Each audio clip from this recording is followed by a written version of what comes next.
Hello नमस्कार साथियों, स्वागत है आप सभी का आईटीआई एग्जाम के यूट्यूब चैनल। और साथ ही मेरी क्लास होने वाले इलेक्ट्रिशियन थ्योरी की होने वाली है आईटीआई फर्स्ट ईयर वाले छात्रों के लिए। दोस्तों, जैसे कि आप लोग जानते हैं, मैंने आप लोगों के लिए नीवी पैटर्न ही तैयार कर रखा है। नीवी पैटर्न में आपके लिए क्वेश्चन ला कर आ रहा हूँ और 8 क्वेश्चन मैंने आपको करवाए थे। ये मेरे पास आज 9th क्वेश्चन से स्टार्ट कर रहा हूँ, ठीक है। और जो भी बेसिक बेसिक पॉइंट होते रहेंगे मैं आपको साथ साथ बताता चलूंगा, ठीक है। तो बिना टाइम वेस्ट किए क्लास को मैं स्टार्ट करता हूँ। तो पहला क्वेश्चन आपके सामने इस प्रकार से यहाँ पर शो हो चुका है। देखिए, यहाँ पर दिख रहा है कि इस ड्रिल बिट आपको ये ड्रिल बिट दे रखी है, इसका नाम क्या है ना। इसका नाम आपसे पूछा है, ड्रिल बिट का नाम क्या है। तो देखिए, पहला ऑप्शन दे रखा है फ्लैट ड्रिल बिट, बी है आपका टेपर सैंक बिट, तो सी आपको दे रखा जो है काउंटर सिंक बिट, और डी ऑप्शन दे रखा है स्ट्रेट सैंक बिट। तो ध्यान रखना, इस क्वेश्चन का जो सही आंसर जाना चाहिए वो होगा option number B answer, taper shank इसको बिट बोलेंगे। तो ऑप्शन नंबर बी आप लोगों का यहाँ पर सही आंसर चला जाएगा। क्लियर है। चलिए अगले क्वेश्चन की ओर बढ़ते हैं। और देखिए, अगर इसकी पीडीएफ आपको चाहिए तो पीडीएफ आपको हमारी वेबसाइट में मिल जाएगी। वेबसाइट आप लोग जानते होंगे, ITIexamwhite.net है, वहीं पर आपको देखने को मिल जाएगी।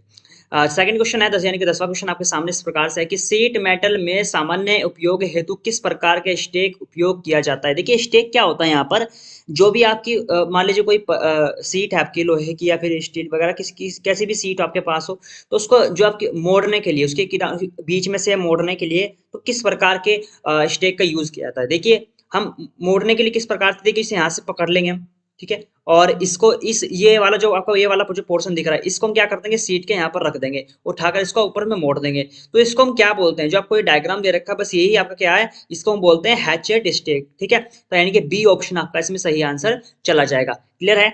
चलिए, तो ये पॉइंट आपका क्लियर हो चुका है। और भैया, आपको जो पीडीएफ मिलेगी ना, वो सेम टू सेम ऐसे ही मिलेगी, यानी कि इसमें आपको आंसर लगे हुए मिलेंगे, ठीक है। आपको ये फायदा हो जाएगा कि आपको आंसर लगाने की जरूरत नहीं है, ठीक है। चलिए अगला क्वेश्चन है तीसरे नंबर का, ठीक है।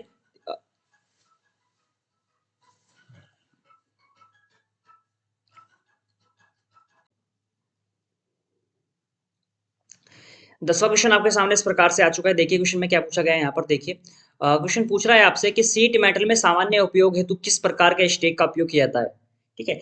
देखिए, मेरे पास स्टेक जो होते हैं ना आपके, इस प्रकार से होता है। ये क्या है, मेरे पास हैचेट स्टेक है, ठीक है। लेकिन क्वेश्चन में पूछा गया है कि आपको जो है सामान्य उपयोग के लिए, है ना, सामान्य उपयोग के लिए किस प्रकार के स्टेक का आप यूज करते हैं। यानी कि वो जो स्टेक होता है वो हर मिस्त्री के पास होता है, तो वो कौन सा यूज करते हैं, वो करते हैं वर्गाकार स्टेक।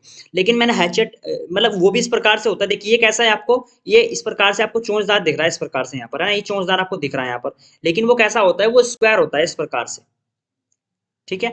वो इस प्रकार से होता है जैसे स्क्वायर, इसके ऊपर ही हम सीट वगैरह रख देते हैं और उसके बाद उसमें जो भी हमें क्रिया करनी होती है वो कर सकते हैं, ठीक है। वो इस प्रकार से होता है। तो इसका सही आंसर क्या, वर्गाकार स्टेक, ठीक है। इतना क्लियर है। चलिए, अभी हैचेट स्टेक का भी अभी आपको अगर क्वेश्चन पूछेगा कि सीट मेटल इसमें सामान्य आएगा तो वर्गाकार होगा आंसर। अगर पूछेगा सिर्फ सीट मेटल के कोनों को मोड़ने के लिए किस प्रकार के स्टेक का यूज करते हैं, तो होता है हमारा हैचेट स्टेक, जैसे मैंने ये आपको डायग्राम दिखाया है, ठीक है। चलिए, इसी के साथ अगला क्वेश्चन चलते हैं। अगला क्वेश्चन क्या है, 11वां, ठीक है। 11वां क्वेश्चन ने पूछा है कि ISO metric fine thread M 12 multiply 1 में 25 में 1.25 नंबर इंगित क्या करता है। यानी कि जो आपको वन, ये आपको मल्टीप्लाई का सिंपल दे रखा है ना, इस प्रकार से ये आपको सिस्टम दे रखा है। इसमें पूछ रहा है कि ये जो आपको ये 1.25 है ना, ये क्या इंगित करता है। देखिए, ध्यान रखना मेरे प्यारे साथियों, इसमें आपकी दो थ्रेड बनती हैं, ठीक है। ये दो थ्रेड बनती है, जो थ्रेड के बीच का अंतर होता है ना, जो थ्रेड के बीच का अंतर होता है, इस प्रकार से थ्रेडें होती है आपकी, कटी हुई होती हैं। और जिन जो इन दोनों के बीच का अंतर होता है उसको क्या बोलते हैं, पिच बोलते हैं। और ये उसी चीज को इंगित करता है, ठीक है। ये उसी चीज को क्या करता है, इंगित करता है। तो ध्यान रखना, ऑप्शन नंबर मेरे प्यारे साथियों यहाँ पर हो जाएगा थ्रेड का पिच, ठीक है। ऑप्शन नंबर मेरे प्यारे साथियों यहाँ पर बी आंसर चला जाएगा। अगले क्वेश्चन की ओर देखते हैं। अगला क्वेश्चन क्या पूछा गया है। अच्छा, 12वां क्वेश्चन आपके सामने यहाँ पर है कि लकड़ी में अनियमित रूप से शाखाओं के उगने के कारण कौन सा दोष उत्पन्न होता है। देखिए, आपने देखा होगा कोई पेड़ इस प्रकार से आपका हो गया, ठीक है। इस प्रकार से मैं पेड़ इस प्रकार से यहाँ पर ड्रॉ कर रहा हूँ, ठीक है। पेड़ में क्या होता है, इस प्रकार से आपका पेड़ है, ठीक है। उसमें कोई शाखा इस प्रकार से कोई इधर को लिकर रही है, कोई इधर को शाखा लिकर रही है, ठीक है। कोई इधर लिकर रही है, तो वो क्या हो रही है, एक किस्म से मतलब उसमें शाखा बन रही है। तो जब ये शाखा बनेंगी तो भैया यहाँ पर गांठ भी जरूर बनेगी, है ना। यहाँ पर क्या बनेंगी, गांठ भी जरूर बनेंगी। भाई शाखा बन रही तो यहाँ पर पेड़ की गांठ भी जरूर बनेगी। तो एक किस्म से एक बात बताइए, अगर आपको मैं कहूं कि एक तो भैया पूरा सीधा पेड़ है इस प्रकार से, ठीक है, एक सीधा पेड़ है और एक इस प्रकार से है जिसमें इसमें जो लिख रहे हैं टहनियाँ निकल रही हैं, शाखाएं निकल रही हैं। तो आप बताओ मुझे सबसे अच्छा जो होगा वो कौन सा पेड़ होगा, ये सीधा पेड़ होगा या फिर ये जिसमें गांठें वगैरह हैं ये हो। तो आप बोलोगे कि भैया जो सीधा पेड़ है ना वो अच्छा बिकता है, मार्केट में भी उसकी डिमांड ज्यादा होती है, और जो ये इसमें ये शाखाएं निकली होती है ना, इनमें क्या हो जाता है यहाँ पर पेड़ में ना गांठ बन जाती है, तो बहुत बड़ी दिक्कत करता है। तो एक किस्म से यही क्या है, मतलब दोष पैदा करता है। तो ये क्या होता है, इसमें गांठ जो होती है, ठीक है, जो दोष उत्पन्न होता है वो किसके वजह से होता है, गांठों की वजह से उत्पन्न होता है। तो ऑप्शन नंबर मेरे प्यारे साथियों यहाँ पर ए आंसर चला जाएगा। क्लियर है। चलिए 13वां नंबर सवाल पूछा है आपको कि एक टैनर आरी के कुंद दांतों को तेज करने के लिए किस रेती का उपयोग करते हैं। देखिए आपने जो रेती देखी होगी, इस प्रकार से आपकी आरी में दांते होते हैं ना, इस प्रकार से आरी में दांते होते हैं, आरी आपने देखी होगी सबने। तो ये इसके दांते होते हैं ना, इनको तेज करने के लिए, किस प्रकार की जो फाइल है उसका यूज करते हैं। रेती की बात हुई है, यानी कि फाइल की बात हुई है। फाइल क्या होती है, रेती होती है। तो इसमें हम ध्यान रखना, जब भी आरी के दांतों को हमें तेज करना होगा, भैया इसमें स्क्वायर तो नहीं चल सकता, इसमें क्या चलेगा हमारा त्रिभुजाकार, ट्रायंगल जो है तो हमारा फाइल इसमें यूज होगा ट्रायंगुलर, ठीक है, यानी कि त्रिभुजाकार जो रेती होगी इसमें हम यूज करेंगे, ठीक है, ध्यान रखना। चलिए अगला क्वेश्चन की ओर चलते हैं। अगला क्वेश्चन है 14 नंबर। 14 नंबर पूछ रहा है कि इंगित रेती के भाग का नाम बताइए। ध्यान रखना, ये आपको एक फाइल दे रखी है और इसमें आपको नाम बताने हैं। ध्यान रखना, देखिए ये एक्स वाले पार्ट का नाम क्या है, एक्स वाले पार्ट का नाम पूछा सबसे पहले तो ये एक्स वाले पार्ट का अगर हम बात करें, एक्स वाले पार्ट का नाम होगा ऑप्शन नंबर बी, इसको क्या बोलेंगे, हम हिल बोलेंगे। अगर क्वेश्चन पूछता कि आपको इस वाले पार्ट का नाम बताइए, इस वाले पार्ट का नाम क्या है, इसको हम क्या बोलते हैं, ध्यान रखना, इसको हम बोलते हैं टिप। क्या बोलते हैं डियर, इसको हम बोलते हैं टिप। तो ये पॉइंट आपको ध्यान रखना है, ये मैं लिख देता हूँ टिप, ठीक है, इसको क्या बोलेंगे, हम टिप बोलेंगे इस वाले पार्ट को, ठीक है। अब अगर हम बात करें अगले पॉइंट के बारे में, इसमें एक और पॉइंट होता है यहाँ पर, ये वाला, इसको क्या बोलते हैं, हम फेज बोलते हैं। क्या बोलते हैं डियर, इसको बोलते हैं हम फेज। क्लियर है। उसके बाद ये क्या है आपके पास यहाँ पर, ये अगर इसकी बात करें, ये जो वाला पॉइंट आपको दिख रहा है यहाँ पर, ठीक है, इसको बोलते हैं हम शोल्डर। क्या बोलते हैं, शोल्डर बोलते हैं इस वाले पार्ट को, ठीक है। और अगर हम बात करें इस वाले पार्ट की, जो आपको हैंडल से दिख रहा है ना ये वाला पार्ट, इस वाले का पार्ट को बोलते हैं हम टैंग। क्या बोलते हैं, टैंग बोलते हैं। और जो आपका ये वाला पार्ट है इसको क्या बोलते हैं, ये क्या होता है, हमारे पास हैंडल होता है। क्या होता है डियर, ये होता है हमारे पास हैंडल, एच से डिनोट कर रहा हूं मैं हैंडल को, ठीक है। तो इस प्रकार से मेरे पास ये आपको तीन चारों चीजें पता लग गई। तो इस क्वेश्चन का सही आंसर क्या जाएगा, ऑप्शन नंबर बी चला जाएगा, हिल इसको बोलेंगे, ठीक है। चलिए अगला क्वेश्चन आता है आपके पास 15वां। 15वां क्वेश्चन है कि इस औजार का नाम क्या है। आपको एक डायग्राम दे रखा है और आपसे पूछा है कि इस डायग्राम दे रखा है, इसका नाम क्या है। तो ध्यान रखना, निमी में जितने भी डायग्राम है ना, सबको एक बार आपको रट्टा मान लेना है, डायग्राम वाले क्वेश्चन अधिकतर रिपीट होते हैं। तो इस डायग्राम का नाम क्या है डियर, इसको हम बोलेंगे जेनी कैलिपर। क्या बोलते हैं डियर, इसको हम जेनी कैलिपर इसको हम बोलते हैं। समझ में आ गया। चलिए अगला क्वेश्चन की ओर चलते हैं। अगला क्वेश्चन आपके सामने इस प्रकार से है 16वां, ठीक है। अब पूछ रहा है कि छेनी में एक्स द्वारा प्रदर्शित कोण का मतलब नाम क्या है। जो आपको ये वाला जो पॉइंट दे रखा है ना, इस प्रकार से यहाँ वाला जो आपको पॉइंट दे रखा है, इस वाले का नाम पूछा है, इसको हम क्या बोलते हैं, है ना। तो ध्यान रखना, अगर ऐसी बात है एंगल के बारे में पूछने लग जाए तो उससे जो सही आंसर जाना चाहिए वो बोलेंगे इसको पॉइंट एंगल। क्या बोलेंगे डियर, ये क्या है हमारे पास, पॉइंट एंगल है बीच में, ठीक है। तो इसका सही आंसर जाएगा ऑप्शन नंबर बी, आप लोग का सही आंसर चला जाएगा, ठीक है। चलिए अगला क्वेश्चन है 17वें नंबर का, और 17वें नंबर में पूछा है कि फर्मर छेनी का उपयोग क्या होता है। फर्मर छेनी का क्या उपयोग होता है, तो ये क्वेश्चन आपसे पूछा है। तो राइट आंसर अगर हम फर्मर की बात करें तो इसमें सही आंसर क्या जाना चाहिए, सामान्य क्या होता है। देखिए फर्मर छेनी हर मिस्त्री के पास एक किस्म से मिलती है, इसका क्या करता है हम जनरल यूज होता है सबके पास। ये इस प्रकार से होती है, मतलब कोई भी आपको जो लकड़ी है ना, उसको चीरने फाड़ने कुछ सबका काम वही करती है, ठीक है। वो किस प्रकार से होती है, वो इस प्रकार से होती है, इस प्रकार से, ठीक है। उसमें यहाँ पर फिर आपका हैंडल लग जाता है यहाँ पर, ठीक है, इस प्रकार से उसमें हैंडल से लग जाते हैं यहाँ पर। और इस छेनी का उपयोग है ना, हर जो अगर कोई भी मिस्त्री लाइन में है तो हर इसका यूज करता है। तो जनरल छेनी जो है इसका मतलब सबके पास होती है, तो सामान्य छेनी का कार्य होता है, ठीक है, फर्मर छेनी में, ठीक है। चलिए ऑप्शन नंबर अगला यहाँ पर बी आंसर हो जाएगा। ऑप्शन है अगला क्वेश्चन है यहाँ पर देखिए 18 नंबर का, कि किस प्रकार का अर्धलैप जोड़ प्रयोग किया जाता है जब जॉब का एक भाग सिरों के अंत से दूरी से मिलता है। ध्यान रखना, ये एक आपने देख जैसा होगा ना, इस प्रकार के जोड़ की बात कर रहा है, इस प्रकार से मेरे पास कोई जोड़ है और आपको इस प्रकार से, ठीक है, और आपको ये वाला जो पॉइंट है ना उसमें बस यहाँ से पिरोना है, बस इस वाले जोड़ की बात कर रहा है। तो यानी कि यहाँ से यहाँ तक के गैप की बात कर रहा है, यहाँ से यहाँ तक की, ठीक है।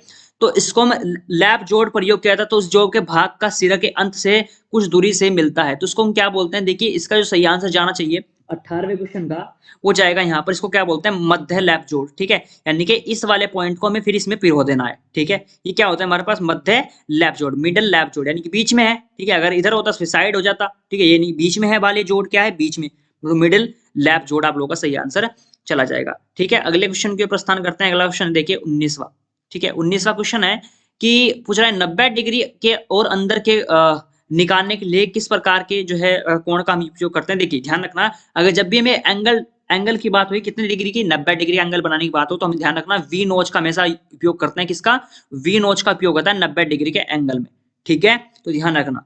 चलिए अगला क्वेश्चन की प्रस्थान करते हैं। अगला क्वेश्चन देखते हैं आपके सामने क्या दे रखा है। यहाँ पर सवाल दे दिया गया है यहाँ पर कि सीट मेटल में हेम फोल्डिंग का कार्य उद्देश्य क्या होता है, ठीक है।